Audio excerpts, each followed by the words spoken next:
What's up, y'all? I am back with another late ass review. We're gonna blame it on All-Star Weekend, even though I was nowhere near it. Let's go.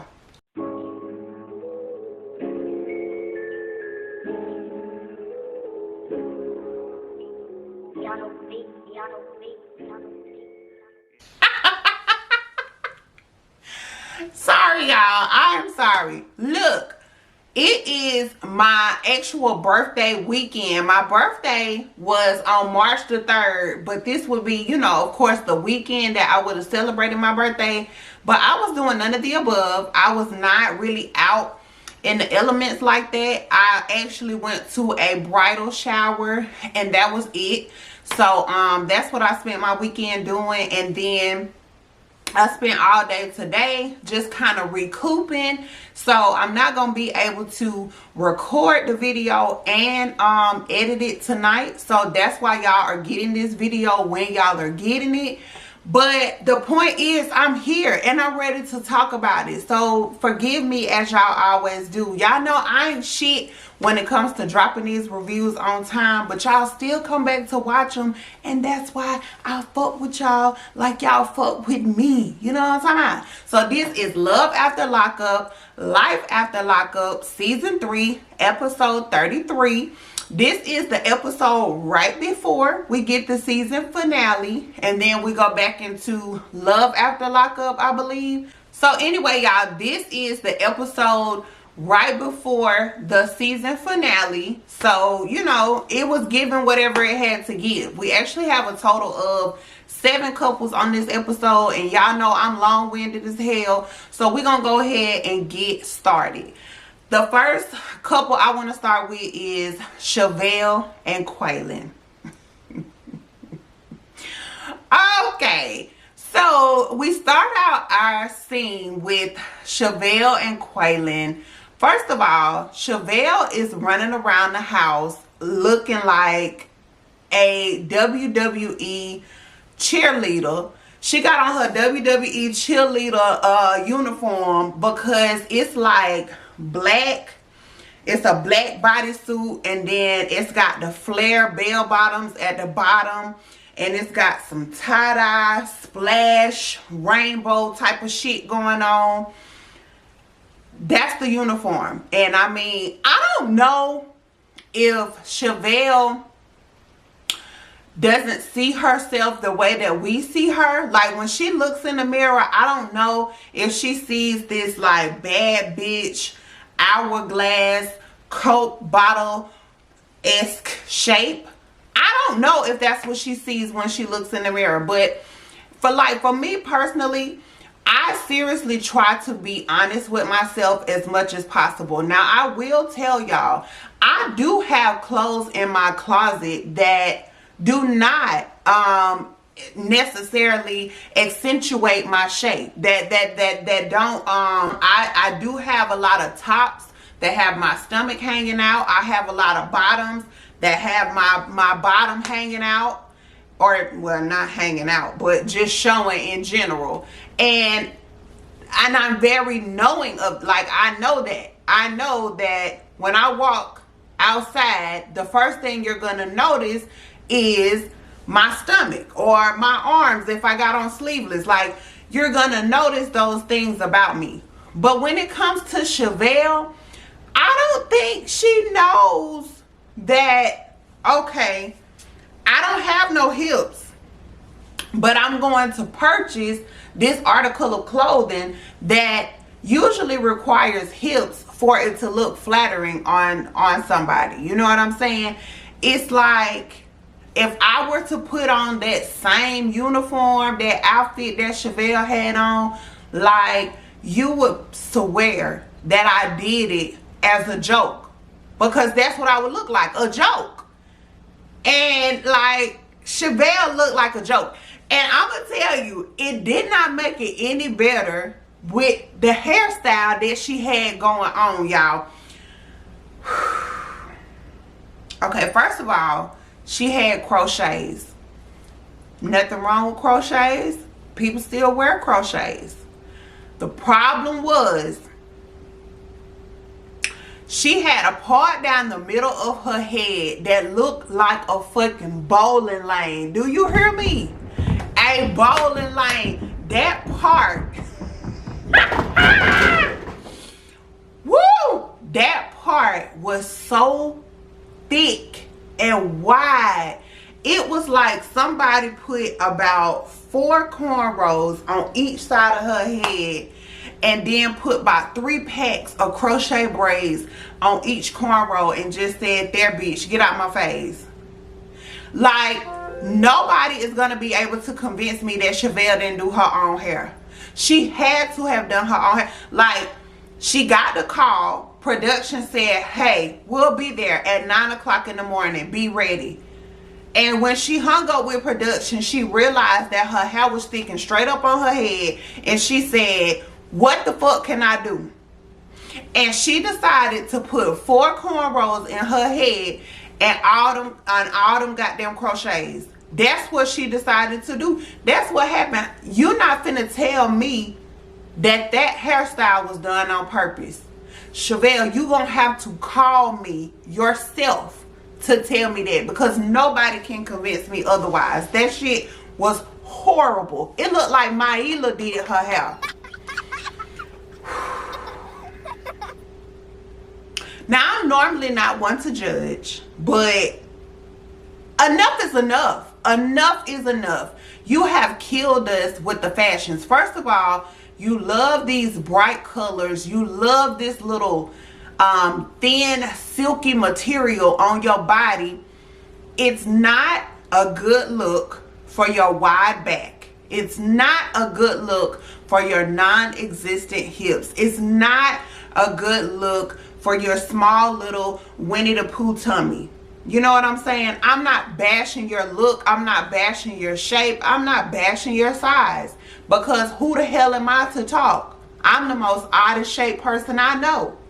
But I also know what to look for when I go in the store that is going to take attention away from my odd looking areas. I feel like you go in the store and you purposely pick up clothing that is going to put attention on your odd shaped areas. And I just want to know what that is. Like, that has got to be some kind of amazing confidence to be able to do that. I actually commend you. Chevelle. But anyway, I'm going to get off of that and jump on into the scene. So like I said, Chevelle is running around the house in this WWE uniform while Quaylon ass is still laid off up in the bed. So he's stretching and yawning because she's hollering at this point. She like, I told you had to get your ass up to watch Maila. Like, what are you not understanding about that? I gotta go. So he's like, oh, all right, you know, I'm gonna get up. And she does a little short confessional, and she's telling us that Quaylon has been there at the house for 2 weeks at this point. And speaking of being there at the house, I also wanted to point out the fact that don't think that we don't see you, Chevelle. We realize that you have upgraded from an apartment to a house. So kudos, girl, kudos. You have definitely upgraded. Because on that scene when you was cussing his ass out and calling him a fuck boy, you was living in an apartment at that time, and we was never allowed in that apartment. So I don't know if it was messy or junky and you didn't want production in your house. You was gonna snatch them up out of there like Nene Leakes did that damn cameraman. I don't know if you was about to have a Nene Leakes moment if we would have came off up in your apartment, or if you were just roommating with somebody and, you know, it wasn't suitable. I don't know. But I know that you went from an apartment to a house, and I just want to say congratulations. But anyway, so like I said, she's getting ready to go. She needs to go, but she says in the confessional that since Quaylon has been out for the last 2 weeks and he's been down there, he ain't studying that shit at the moment. And he's like, okay, I'm up, I'm gonna take care of Maila, like, go on about your business. So she heads on down the Yellow Brick Road because she is going to meet her homegirl over at the bridal shop. So they're both masked up. They come in the bridal shop, and I just want to start off by saying that Chevelle's friend is obviously not a real friend, because regardless of me hugging her, greeting her, saying my, you know, intro, the first thing I'm gonna do is check my friend about coming out the house with her hair like that, point blank period. And after I would have said, oh, hey girl, you know, I just wanted to make sure I was at the right location, the very next shit that would have flew out my mouth would have been, bitch, what the hell wrong with your hair? Like, we would have had to talk right then and right there, and you could have just took it however you wanted to take it. If you would have felt like I was flexing up for the camera, I probably was. Or if you would have felt like I was being a real friend, I probably was. However you took it, it would have been the right answer. Either way it went, because either way you slice that pie, your hair looks stupid. So they get them some little champagne going, and then Chevelle starts the whole you know, dress try on process. So she comes out with one dress, and the first dress, the friend was like, oh, you know, you look pretty, but it just is not screaming like, come and get me. So then she puts on another dress, and with the second dress, the friend is like, you know, it's cute, but I feel like the train should be doing a little more. And then, and only then, that's when I knew that that bitch was a fake friend, because it wasn't the train that was throwing you off. It was the fact that she had that little Winnie the Pooh tummy hanging out, and she had no hips to accentuate that dress. That's exactly what was wrong with that particular dress. It had nothing to do with the train. The dress was just ugly on her shape. And I don't know why Chevelle keeps picking up these fitted clothes when she is made similar to the letter V. Like, everything gets wider as she goes up. And again, I'm not saying there's anything wrong with her shape. I'm just saying that when you are shaped a certain way, you should dress to accentuate that particular shape.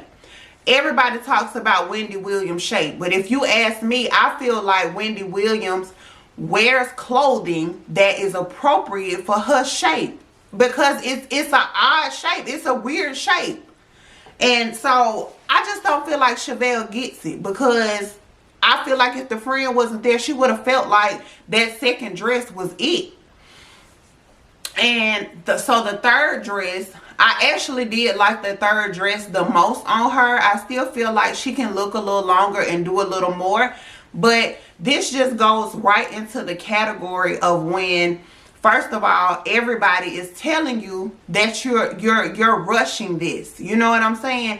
30 days is not long enough to plan a wedding. Like, what are you even saying? Like, how are you even giving people time to shop for this wedding, to figure out what the hell they gonna wear to the damn wedding? You know what I'm saying? In 30 days? Like, what? Whew. Anyway, child. So they set their sights on dress number 3, and it was more of like a fitted bustier type in the top. And then it has the Cinderella poof out at the bottom. So that was the best choice out of the 3. I totally agree with that part. And so she went with that one, and she said that she is excited and she is ready to get married. And then the next little scene that it cut into was with Mama Chevelle coming over, and she's coming over to pick up Maila. And so she picks up baby Maila, and then Chevelle was like, okay, Mom, so, you know, I'm going to walk you out or whatever. So, you know, she walked Mama Chevelle out, and they just still talking about the whole wedding thing. And she was like, Mama Chevelle was like, I know that me and you ain't on the best of terms right now because of this whole wedding thing, but I just really don't want you to make the same mistakes that I was making, that I made. And, you know, Chevelle was like, you know, it's all good. I just need you to trust me and understand that I'm making the best decision for me, and I'm happy. And so her mama let it go for the end, and she walked back in the house. But when she got back in the house, Quavo was sitting on the sofa with his face balled up, because, you know, obviously something was definitely on his chest. So she like, why the hell you sitting here looking like this? And he was like, you got a little text message. And I said, oh shit. She got a little text message, Quavo, who is it? And she was like, okay. And he was like, it's from Jay. I said, ooh, Jay. I remember Jay. Jay was trying to put it in her life. And Quavo remembered Jay too. So that's why he was sitting there with his face balled up like that. So Chevelle gonna sit there and say, okay, yeah, it was Jay, and so what? And he was like, how the hell can you give me demands to stop doing this and stop doing that, but you still out here talking to other people that you've been on a date with? And she was like, first of all, it's nothing between me and Jay, and yeah, I do still talk to him because you don't give me no attention. And I said, oh Jesus. So at that point, Quavo couldn't take it no more. He got up and he was getting ready to walk off. And then they made it back there to the damn bedroom. And she was like, well, I pretty much don't understand what the problem is because it ain't nothing but conversation. And Quavo was like, see, that's the problem. Chevelle always gets a pass. Chevelle gets a pass. But Quavo don't get no pass. Quavo just have to do whatever Chevelle want him to do because I'm out here making you happy and you ain't even out here making me happy. And she was like, what?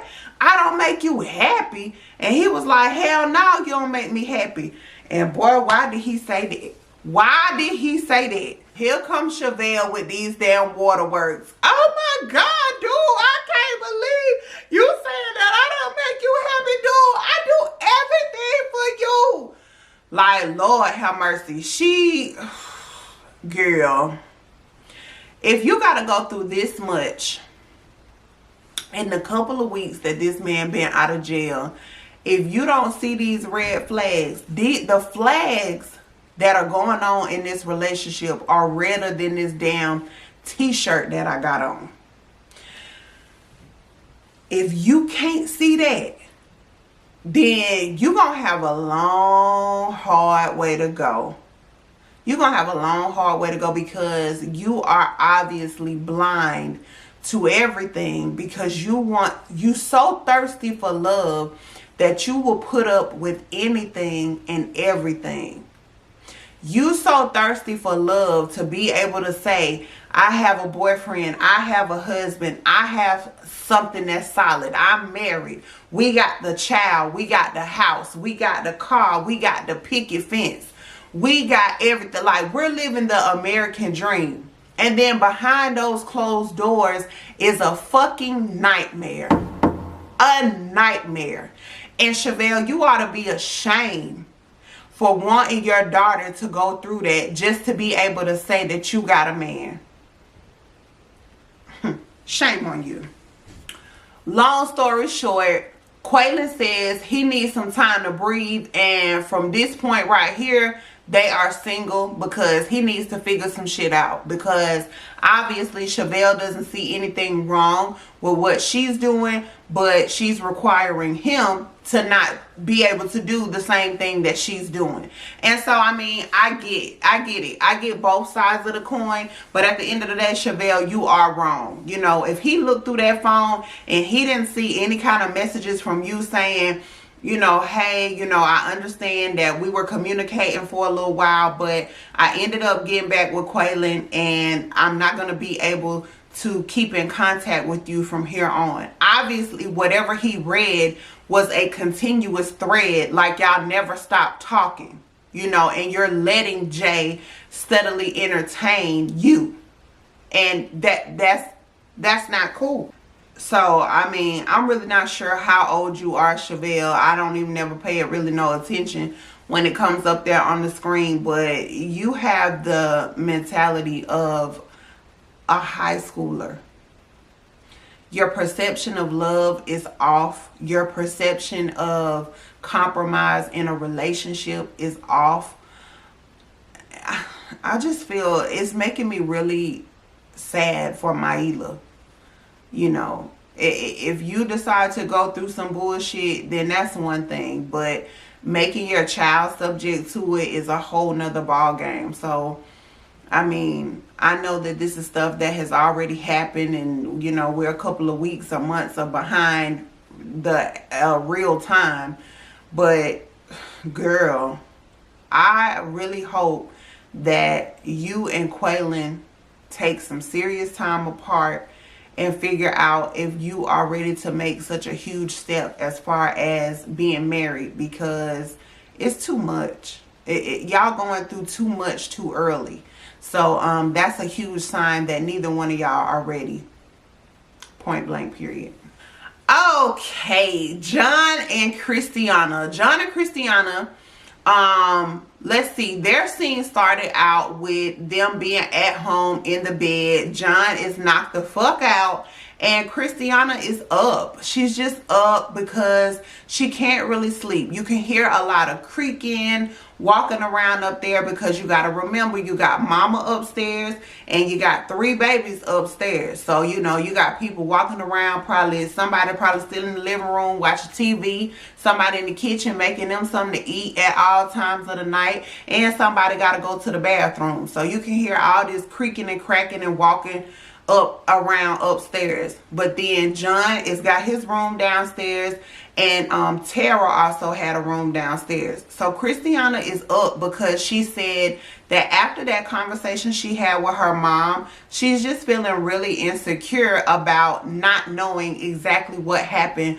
between John and Tara, which is completely understanding. Like, bitch, at this point I just need to know, did you fuck my husband or not? Because, you know, if you did, then I already know it's coming from a place of revenge sex or whatever.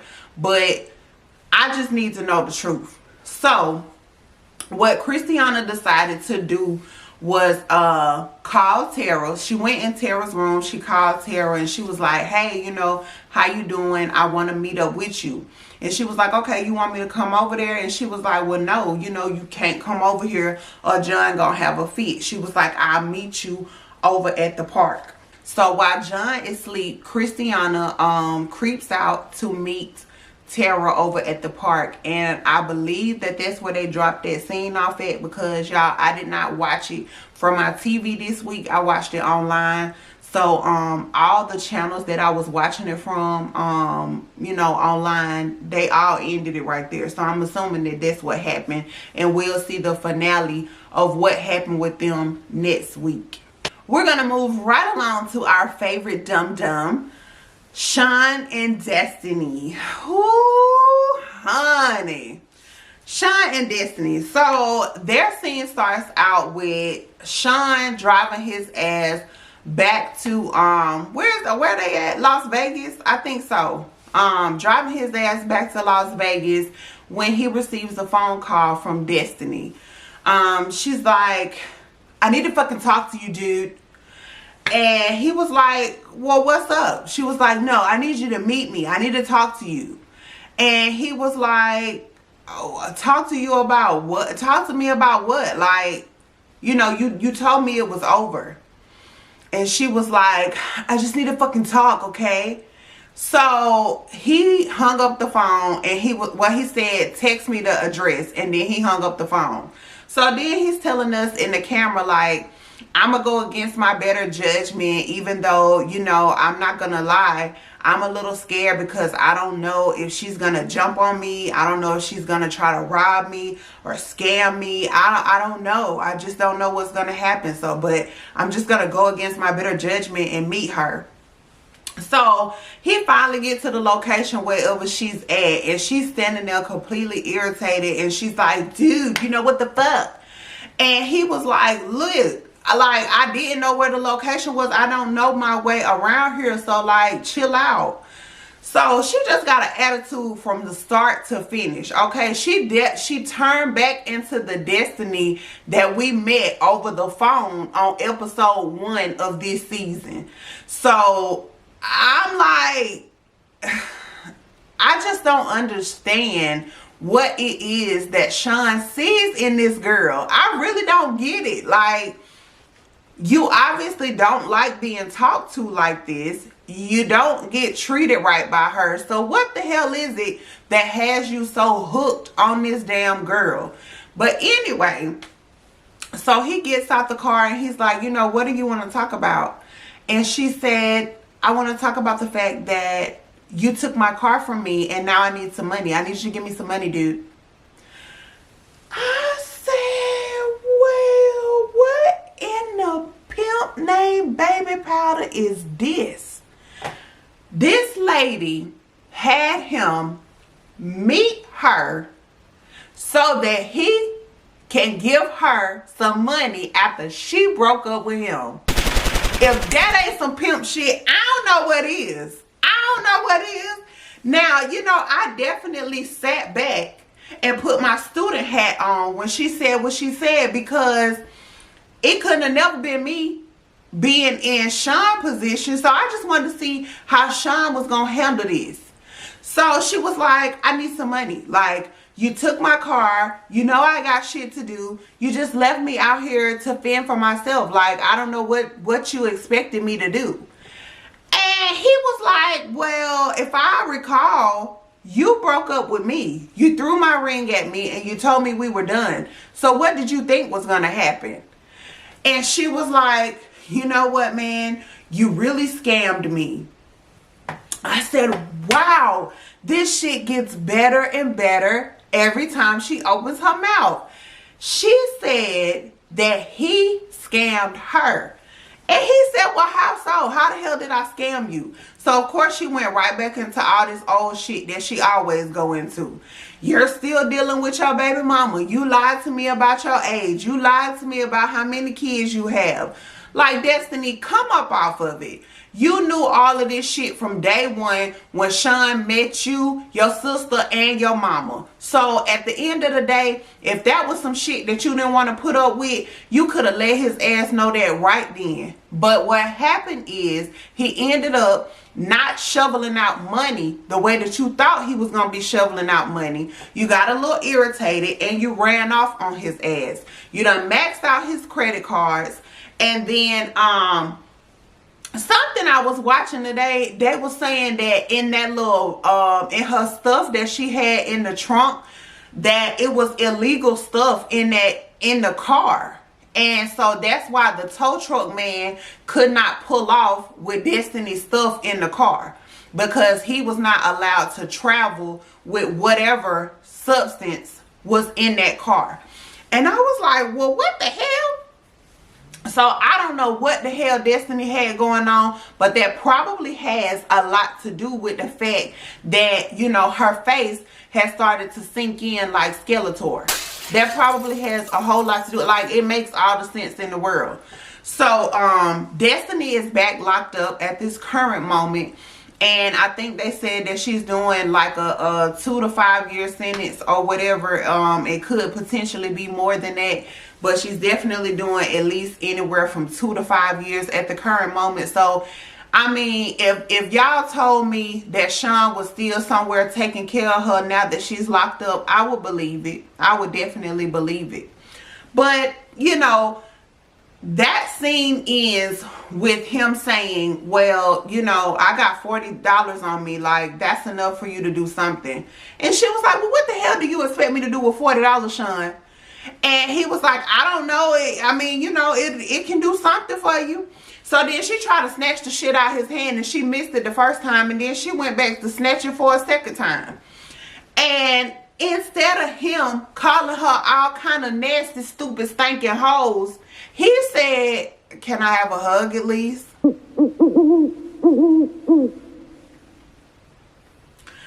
And she said, yeah, I guess so. All right, get the fuck off me.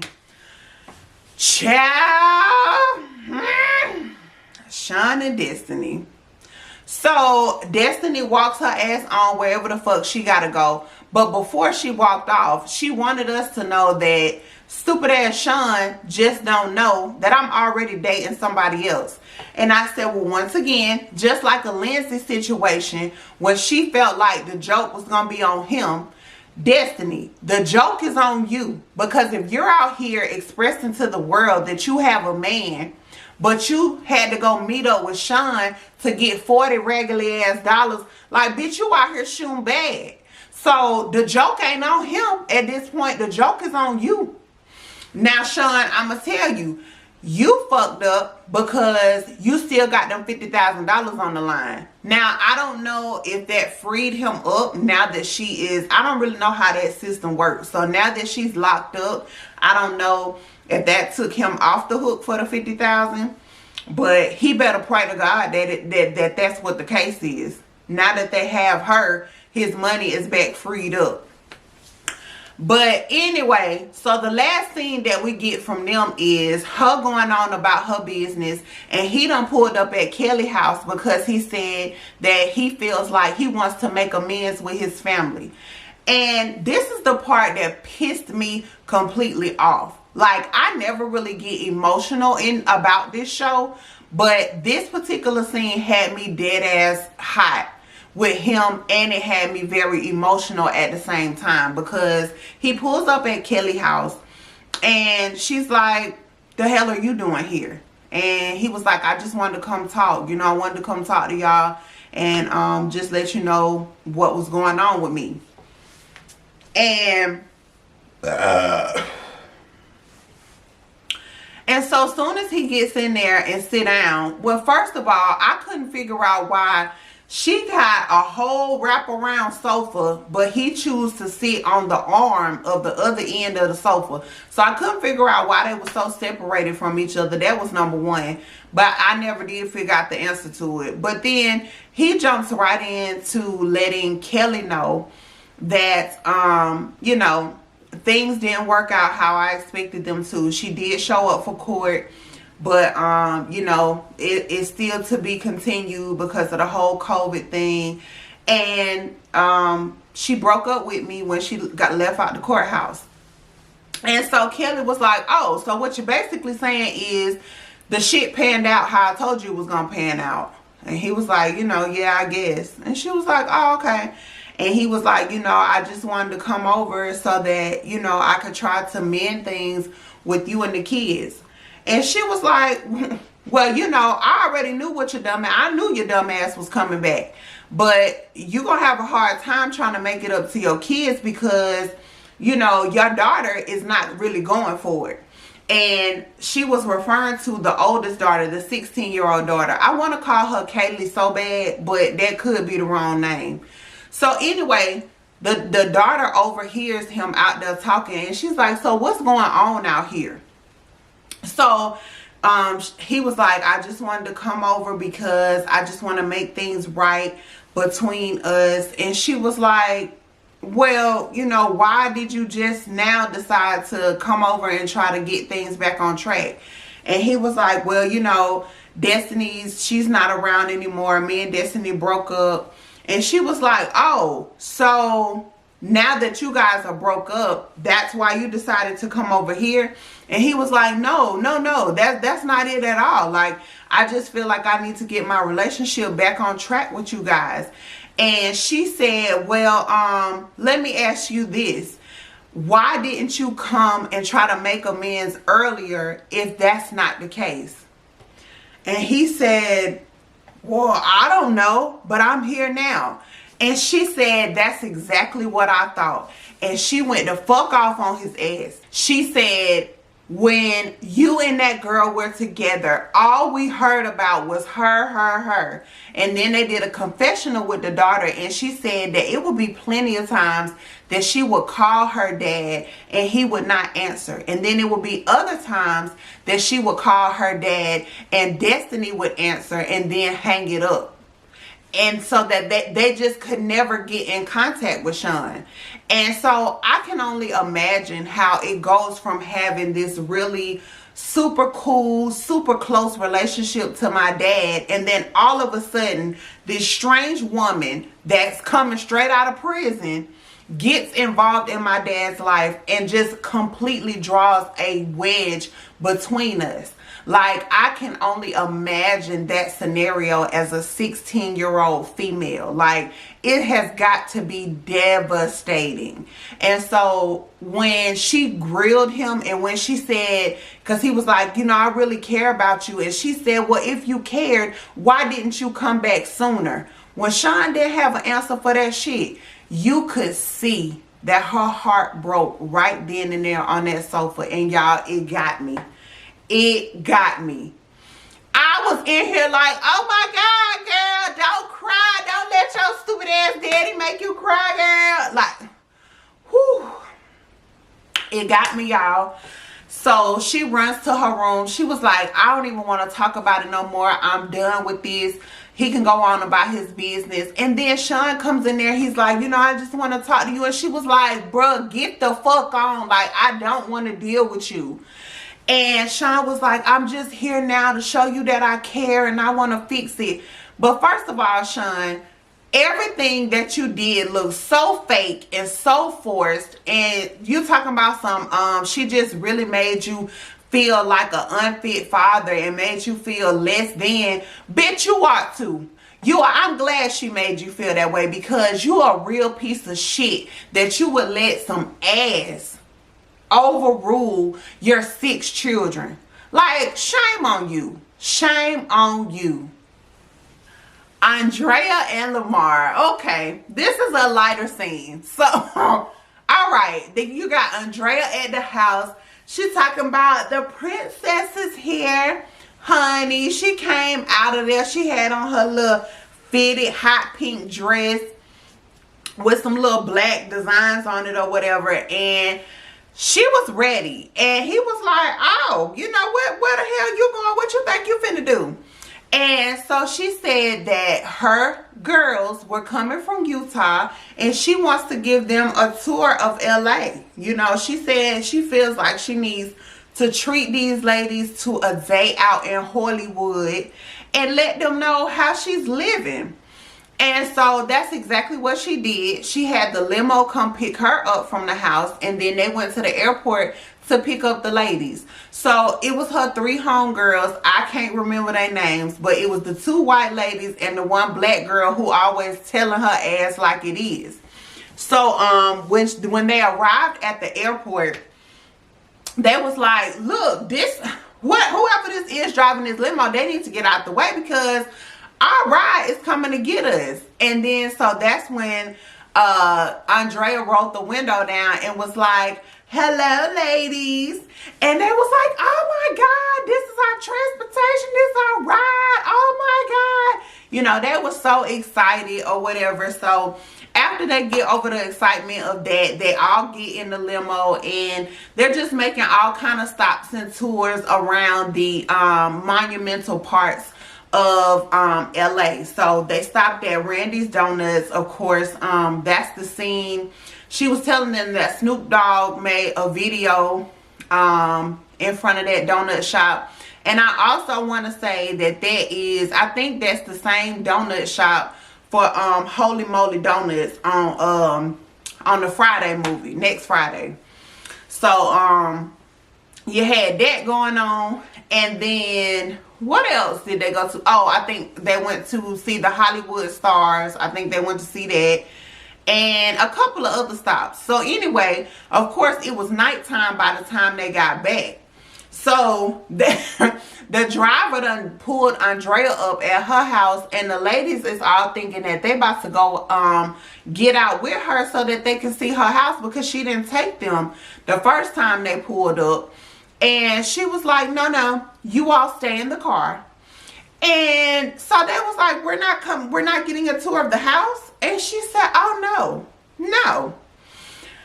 And I was thinking to myself, like, well, damn, Andrea, you let us come in your house, so why you can't let your homegirls come in your house? And she said, well, bitch, that's an easy one, because I don't give a damn about y'all judging me, but them bitches is super judgy.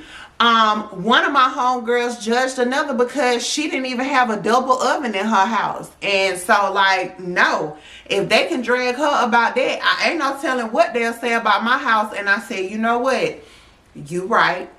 You right. Carry on. Michael and Sarah.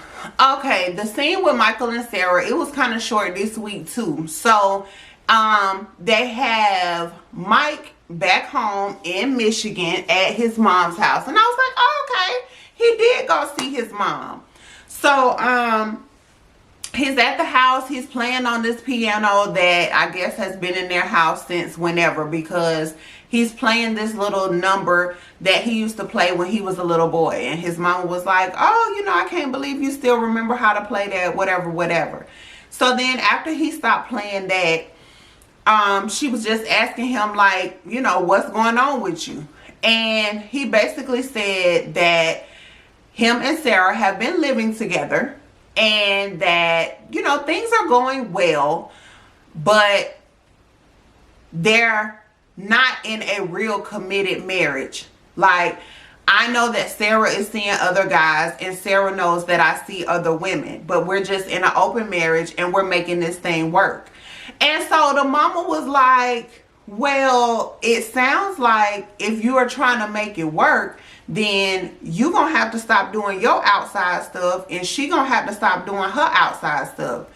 And he was like, well, yeah, that's understandable. He was like, you know, if it ever got to a point where we was gonna really take each other serious and Sarah really wanted to take that route and buckle down with me, like, I ain't gonna front, I would do it.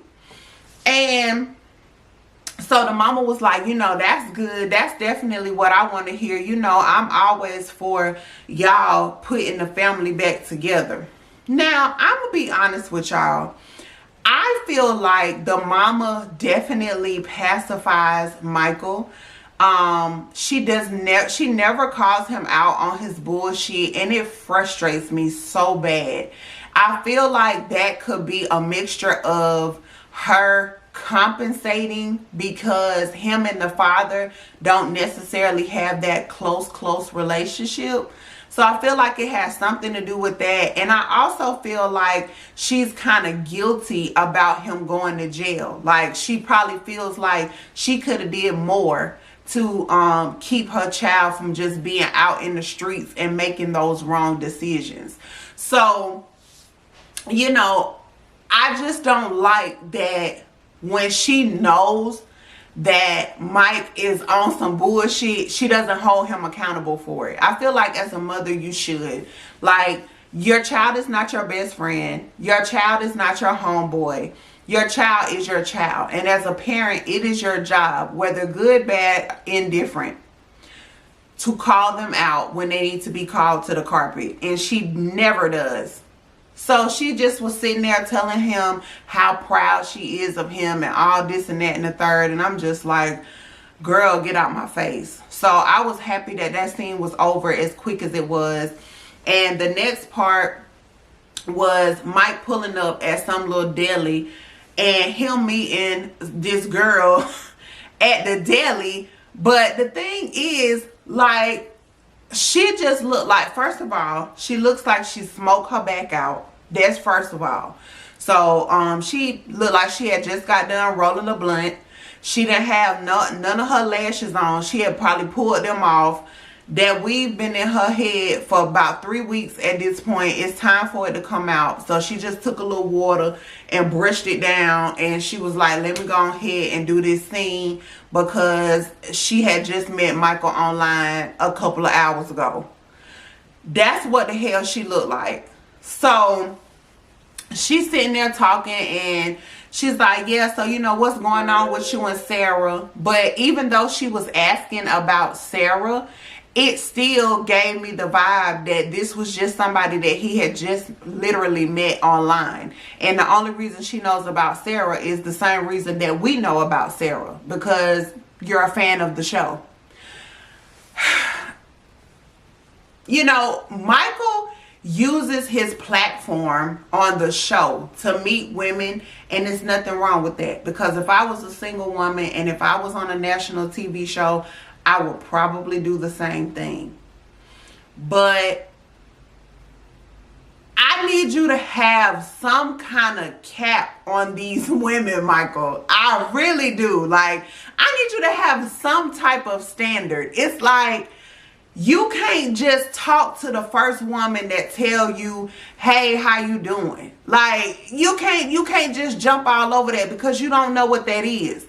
So they go stand outside and she's like, so you at your mama house tonight, or you done got you a room? He said, you know what I'm saying, I got me a room.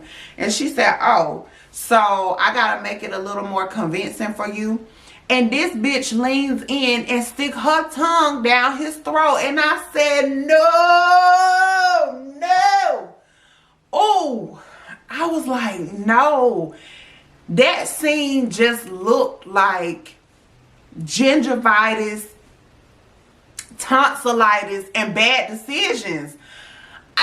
I was just so not here for it. I was so not here for it.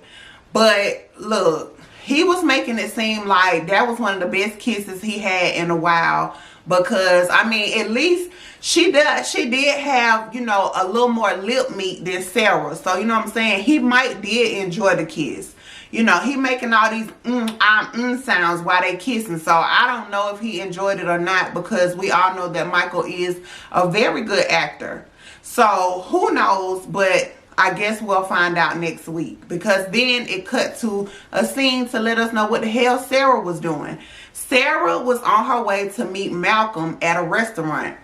And so when she pulls up at the restaurant, Malcolm was like, you know, hey, how you doing? You look nice. How you been? And she was like, you know, I'm good. I'm well. And I just really wanted to catch up with you because I just feel like the way that it ended was, you know, it was just so rushed and it wasn't right. And he was like, yeah, I agree. The way that I left was not right. And, you know, it upset me because I was hungry. So, you know, he's kind of making light of the situation. And I thought that little part was cute. But then he went right on into what the fuck all of us would have been asking her. He was like, so, you know, what's been going on with you and Michael? And she was like, yeah, so, you know, we've been co-parenting very well. And he's back home. He's in Flint, you know, right now. And he was like, oh, okay, so is that why you called me? And she was like, no, that had nothing to do with the reason that I called you. I called you because I just don't think that it was right the way that we just ended things. And he was like, oh, okay, that's cool. And so then in the little confessional, Sarah was like, you know, he is really focused in on Michael. Like, he really wants to know what's been going on with us. And I'm just like, well, bitch, that's understandable. So then Sarah breaks out and says, so, like, what is it? Like, do you think I'm still in love with my baby daddy? And Malcolm was like, you know, I definitely had a conclusion about it. And I'm gonna still stick with my conclusion. And she was like, okay, well, what is that? And he said, yes, you know, I do believe that you're still in love with your baby daddy. And she just started laughing. And so in the midst of her laughing, and he was like, so, you know, are y'all sleeping together? Is he smashing? And she was like, what? Like, did you just ask me that? And he was like, what? I'm just trying to see if he's still up in there or not. And I said, okay, all right. Now, I definitely saw nothing wrong with the question. I don't feel like it was rude. I don't feel like it was inappropriate. I think that for somebody that you were supposed to be focusing on going into a serious relationship with, I feel like that was a very valid question. And the fact that you couldn't just come right out and answer it is answer enough. That would have definitely did it for me. Like, that's all I would have needed was that, what? That would have been it for me. I would have been like, oh, okay, you know, that's good to know that you're still around here, you know, getting you some ping, even though I haven't been in the picture. So that was very telling. But she never did answer the question. I guess we'll get the real answer next week. Is she going to lie to him about them continuing to smash? Or is she going to tell him the truth? So we'll find that part out next week. Amber and Puppy. Okay, their scene was a little short. They pick up from where they left off last week, which was the scene where Amber had just dropped Puppy off back home, and Puppy was finna walk her ass to the liquor store. So Amber finally makes it to work, and her co-worker is standing outside on the sidewalk like, you know, bitch, where the hell you been? And she was like, girl, I'm running late because I had to take Puppy's ass home. Like, she irritates me not taking this working thing serious. Like, I am upset when I'm late for work. And I definitely understand that. Like, it feels like your whole day is just always rushed, or you're just always 1 or 2 minutes behind schedule when you're running late for work, or at least that's how I feel. But anyway, so you know, it has stressed her out that she's running late from work. So she just want to stand out there and get her a cigarette real quick before she starts her shift. So the co-worker tells her that she got to go ahead and head on back in. And she was like, okay, girl, I'll be in there in a minute. So while she out there puffity puffing on that cigarette, she sees a familiar face pull up. Lo and behold, it's Sammy's ass. So Sammy pulled up and he's like, hey, gorgeous. And she said, mother...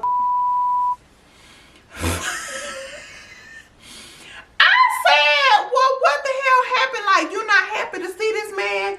She said, first of all, how the hell did you know I was here? Well, I mean, of course, the Love After Lockup crew gonna keep in touch with Sammy too. They gonna let him know your every step you take, every move you make, they'll be watching you. Yeah, definitely. That's what production said. Okay, not me. That was production. So Sammy pulls his truck up, then he gets out to talk to her, and he's just like, you know, what's up, baby? Give me a hug, give me some love. And he gets out, he looking all diesely muscled up. And Amber is just giving this look. I don't know, it's so thrown off because it looks like she's halfway scared of his ass. It looks like she's a little bit nervous, but then it also looks like she's happy to see him, all wrapped in one ball of emotions. So it's just a really awkward look and an awkward vibe that she's giving off. But you know, she's engaging in the conversation, and he's just like, look, you know, it's been 10 years since we've been together.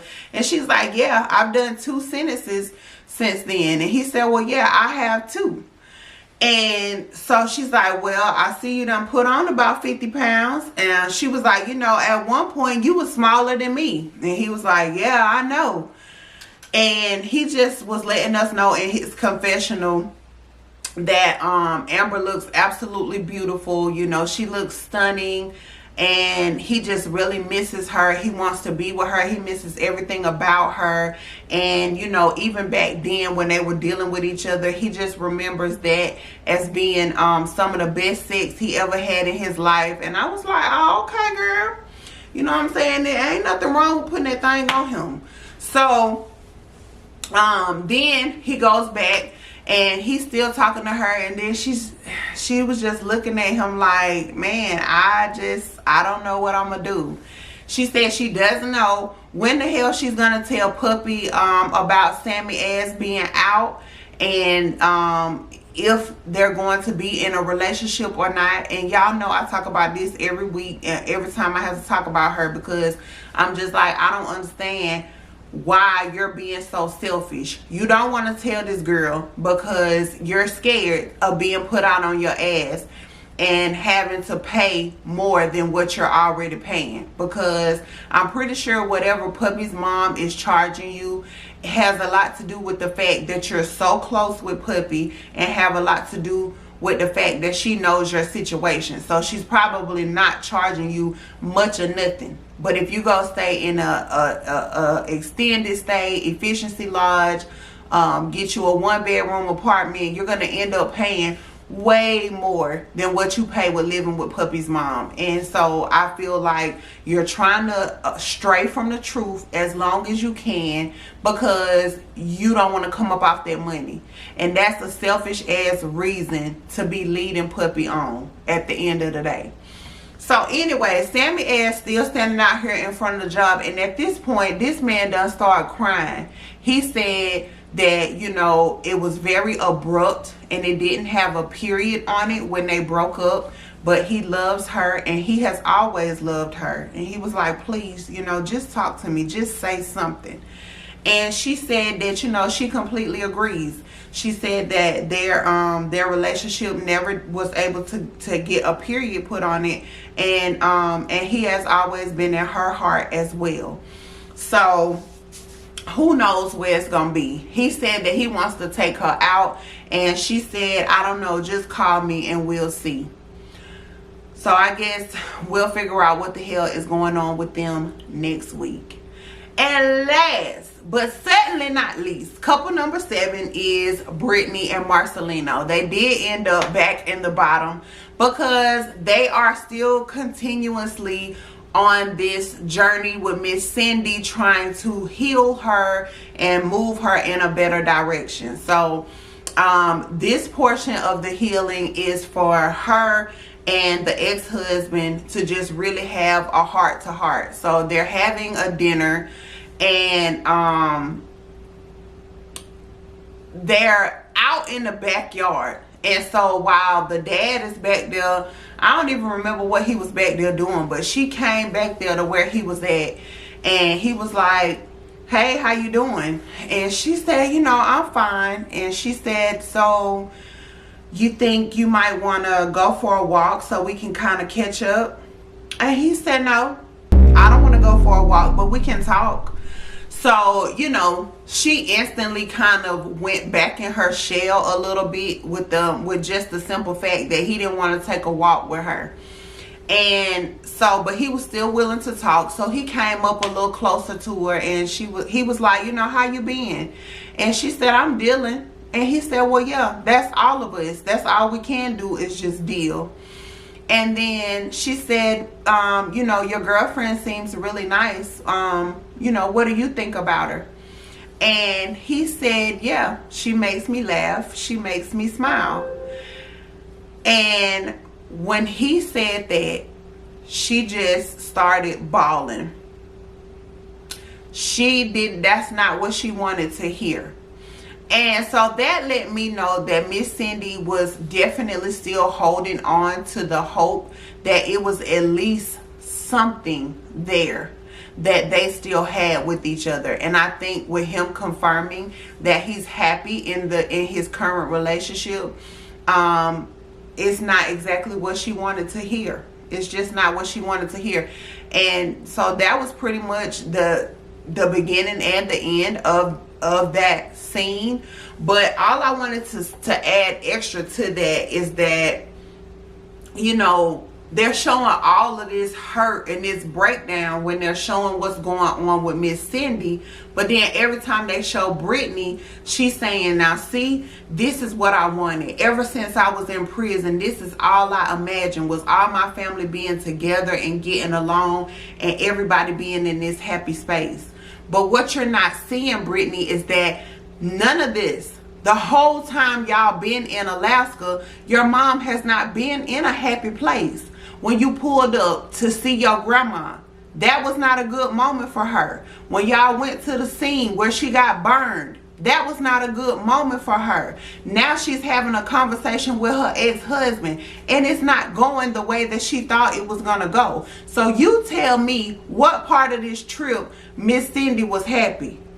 Miss Cindy is going to be so ready to get back to Vegas and smoke all the crack that she can smoke, take all the pain pills that she can afford. Like, I hope and pray that that's not the case, but I just don't see how Miss Cindy got what you wanted her to get out of this trip. I don't see it. And it seems like you think she has. I think you and your mom are on two different pages. I could be wrong. I really hope I am wrong. I hope that, you know, Miss Cindy can release a lot of stuff and start to, you know, go down a healthier road. But that was a lot. You done put her through a lot on this trip.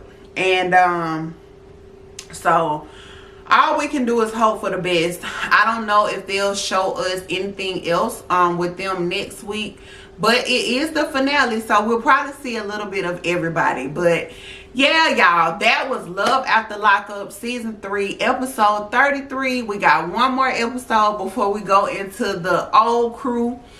And yeah, that was about it. I'm sorry again about the review being so late, but if you made it all the way to the end, you know I love your life. So with that being said, I want you to be happy, be healthy, be safe. This is your girl P Hope, and I will catch you in the next video.